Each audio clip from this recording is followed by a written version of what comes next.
So the final thing I want to talk about is leveraging your existing Snapchat following. So we go through all these methods to build up our Snapchat following. We're attracting hundreds, maybe thousands of Snapchat followers through all these other outreach methods. But now we want to leverage these followers so we can access their friends and their networks to grow our Snapchat followings. There's three main ways to do this. There's one, which is a little bit cliche, but it is the most effective way to share your Snapchat between everyone's friends. But I'll start with the other two. The first way is called screenshot and share. So when someone is viewing your story and you have the call to action screenshot and share, what it means is they want to take a screenshot of what's on the screen or your advertisement and then share it with their friends through sending it directly to them or posting it to their story. And a lot of people do this to win competitions or to share funny stuff if you've got a really funny or valuable post that other people will want their friends to see as well. You can just put the screenshot and share call to action on any one of your snaps, and that gives the potential to reach every one of your followers.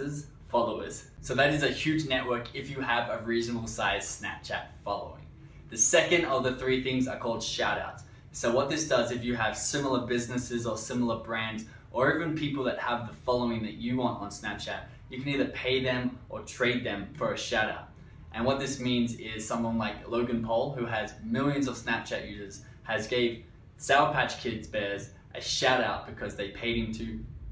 And this means that the millions of followers following Logan Paul, they see there's a funny Snapchat, Logan Paul's endorsing it, so they're gonna go ahead and follow Sour Patch Kids on Snapchat, and that's gonna significantly increase their following, and they get to keep those followers forever and keep putting their content in front of them. So it is really valuable for shoutouts.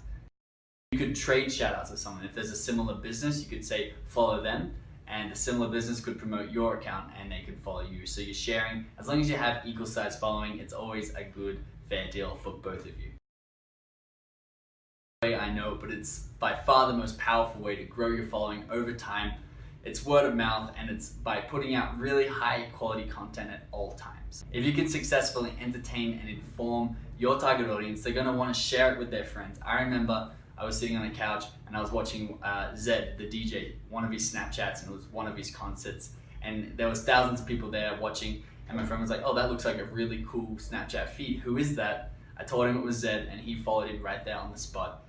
Word of mouth, really powerful because there is no news feed and there is no hashtag and organic search. So the best way that people discover other people are through word of mouth and other social platforms. So that summarizes how to grow your Snapchat account. I want you to take action on these and let me know how they go for your brand.